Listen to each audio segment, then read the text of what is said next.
Salut, j'espère que vous allez tous très bien. Aujourd'hui, je vous retrouve avec une vidéo un peu chill, un petit peu tranquille, puisque comme vous l'avez vu dans le titre de la vidéo, je vais vous parler un petit peu de ce que je considère être les meilleurs documentaires sur Netflix. On a tendance à toujours regarder des séries, des films, etc. On sait jamais quoi regarder, mais il faut savoir que sur Netflix, il y a des pépites en niveau documentaire. Il y a vraiment sur tout. Vous aimez un sujet, vous trouverez forcément un documentaire sur ça. Dans les derniers mois, j'en ai quand même beaucoup regardé. Il y en a que j'ai regardé il y a déjà assez longtemps, mais qui m'ont marqué, que j'ai trouvé vraiment super. Donc c'est pour ça que j'avais envie un petit peu faire cette vidéo là aujourd'hui, un petit peu plus tranquille, histoire que aujourd'hui, quand vous regarderez cette vidéo, après si vous avez rien à faire, vous aurez une petite idée d'un petit docu à aller regarder, un petit truc sympa ou un soir, etc. quand vous avez rien à regarder. Je vais vous parler de 5 documentaires. J'ai pas fait un classement de celui que je préfère ou que j'aime le moins, juste je les ai mis dans l'ordre où ils me venaient. Donc le premier documentaire dont je vais vous parler, c'est 14 fois 8000. Donc je pense que vous avez sûrement dû le voir beaucoup passer dans les tendances Netflix France en ce moment. En fait, c'est l'histoire d'un Népalais qui va entreprendre de gravir les 14 montagnes les plus hautes du monde, donc les 14 montagnes qui sont au-dessus de 8000 mètres, et il veut faire ça en 7 mois. Donc ça a jamais été fait. La dernière personne qui a réussi à tous les faire a mis 14 ans avant de le faire. Et du coup, lui, il s'est donné un objectif de le faire en 7 mois. Donc il part avec une équipe, avec des amis, etc.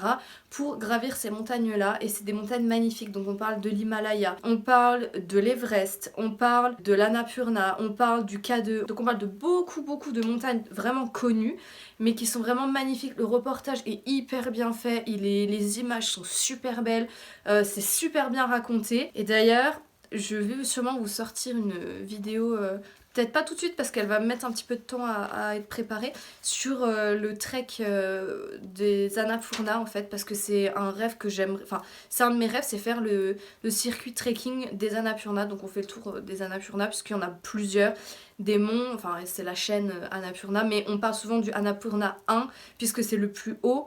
Je crois qu'il va à 8400 mètres, je suis plus sûre du tout. Et c'est un de mes rêves, du coup j'aimerais beaucoup en parler. Et aussi le camp de base de l'Everest, pareil, ça serait incroyable de pouvoir y aller. Donc du coup j'ai vraiment adoré ce documentaire, et même pour les personnes qui sont pas forcément passionnées d'alpinisme, de montagne, de un peu ce style là, c'est vraiment hyper intéressant à voir. Et le documentaire est super bien fait, donc voilà, c'est vraiment un gros coup de cœur que j'ai eu pour celui-là. Le deuxième dont je vais vous parler, c'est pas très joyeux, c'est le documentaire 13 novembre, alors je suis pas sûre de la prononciation, Fluctuat net mergitur, un truc comme ça, je pense que c'est du latin. C'est tout simplement un documentaire sur les attentats du 13 novembre. Alors si mes souvenirs sont bons, je l'ai vu il y a déjà un petit moment. Il me semble que c'est en plusieurs épisodes, en plusieurs parties, mais il est vraiment incroyable, il est super bien fait. Bon, il faut pas être trop sensible parce qu'il prend vraiment au cœur, il prend vraiment au trip quoi, il est vraiment...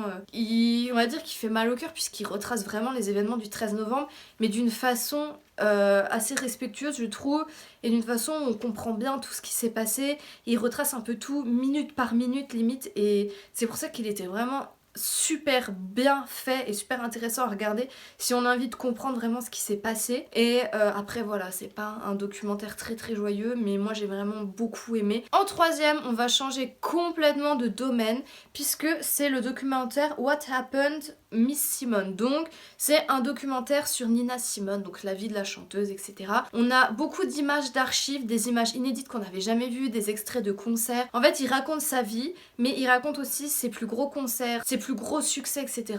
Donc on va voir toute sa vie, du début jusqu'à la fin, ce qui est un petit peu normal, mais vraiment toute sa carrière qui est bien détaillée, et il est hyper intéressant. Même les personnes qui s'y connaissent pas forcément en musique et qui aiment Nina Simone, ou qui connaissent Nina Simone juste comme ça, il est quand même super bien fait. Je trouve qu'il est vraiment intéressant, il est accessible un peu à tout le monde, même les personnes qui sont pas calées en musique ou hyper fans de musique. Je l'ai trouvé vraiment super bien fait, et c'est pour ça que je l'ai mis dans la liste forcément. Du coup en quatrième, c'est le documentaire Scène de crime, la disparue du Cecil Hotel. Alors moi j'adore tout ce qui est un petit peu paranormal, un petit peu les fantômes, les disparitions étranges, etc. Il y a énormément de documentaires d'ailleurs sur Netflix sur les ovnis, les disparitions étranges, le paranormal, mais je voulais pas en mettre trop dans cette liste parce que justement je voulais pas qu'il y ait que ça. Donc c'est pour ça que j'ai choisi celui-là.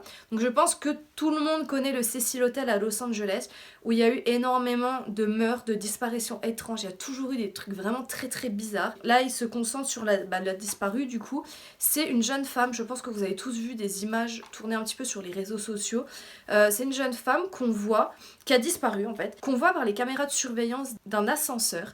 Et en fait on la voit, elle panique mais on voit rien, on sait pas pourquoi. Et on la voit ressortir de l'ascenseur en panique et on ne l'a jamais revue après. Et ils ont mis un temps quand même assez considérable avant de retrouver son corps et de savoir ce qu'elle était devenue. Et en fait, ils ont retrouvé son corps dans un endroit improbable. De toute façon, je vous le dis parce que tout le monde connaît l'histoire, mais là, c'est vraiment, ils parlent vraiment un peu plus de l'enquête, de l'histoire vraiment pure et de tout ce qui a pu se passer. Mais en gros, plusieurs semaines ou plusieurs mois après, je sais plus trop, les clients de l'hôtel se sont plaints que l'eau était un petit peu bizarre. Et ils sont allés voir du coup dans les cuves qui sont sur les toits, donc qui sont inaccessibles par les clients, et ils ont retrouvé le corps de la disparue dans la cuve d'eau. Alors comment elle est arrivée là-haut, mystère. Donc je vous conseille vraiment, si vous aimez bien un petit peu les histoires de disparition un peu paranormales, etc., de regarder ce documentaire là. Mais moi j'ai adoré. Et pour finir, en 5e, je vais vous parler d'un documentaire pareil qui change complètement de ce que j'ai pu présenter juste avant. C'est les secrets de la tombe de Saqqara. Alors moi j'ai toujours été passionnée par l'Égypte ancienne, par l'Égypte, par tout. J'y suis jamais allée, j'aimerais beaucoup, mais par les pyramides, par un peu tous les mystères qui tournent autour des pyramides, de tout, des Égyptiens, etc. Des pharaons, des dieux égyptiens et tout. Donc là on va nous parler de la découverte d'un tombeau à Saqqara. Le tombeau est intact depuis 4400 ans. C'est-à-dire que dedans il y a des statues, il y a des peintures intactes depuis autant de temps. Donc ce tombeau n'avait jamais été découvert avant, il n'a pas été pillé, rien du tout. Et c'est vraiment super étrange que dans un tombeau comme ça, pas d'un pharaon ou d'une personne importante dans l'Égypte antique, il y ait autant de statues, autant de fresques, etc., autant de choses. Donc justement, dans le documentaire, les archéologues, ils vont tenter de comprendre ce que cache ce tombeau, les secrets de ce tombeau et l'histoire du tombeau, à qui il appartenait, pourquoi il est comme ça, pourquoi il est là, etc. Puisqu'il a été trouvé près d'une des plus anciennes pyramides. Donc c'est pas une pyramide en pointe, c'est une pyramide un petit peu à étage. Alors je sais pas trop comment vous expliquer, mais si vous allez voir sur Netflix l'affiche en fait du documentaire, vous comprendrez de quoi je veux parler, puisqu'on voit l'image en fait de la pyramide de Saqqara. Et le documentaire est hyper intéressant. Moi j'adore tout ce qui est un peu autour de l'Égypte, donc c'est pour ça que je l'ai choisi. Donc voilà, je vais m'arrêter sur ça. La vidéo va être très courte, mais de toute façon c'est ce que je voulais. Comme je vous ai dit, c'était une petite vidéo un petit peu chill, donc j'espère qu'elle vous aura plu. On n'oublie surtout pas les pouces bleus, on n'oublie pas de s'abonner à la chaîne et de me laisser un commentaire si vous voulez me donner des idées de documentaires, ou si vous voulez que je fasse une deuxième partie à cette vidéo où je vous présente un petit peu soit d'autres documentaires, un petit peu tous les styles, ou alors des documentaires par exemple un peu plus sur le paranormal, des choses comme ça, parce que j'en ai quand même regardé beaucoup. Et encore une fois, on n'oublie pas de s'abonner et je vous dis à bientôt pour une prochaine vidéo.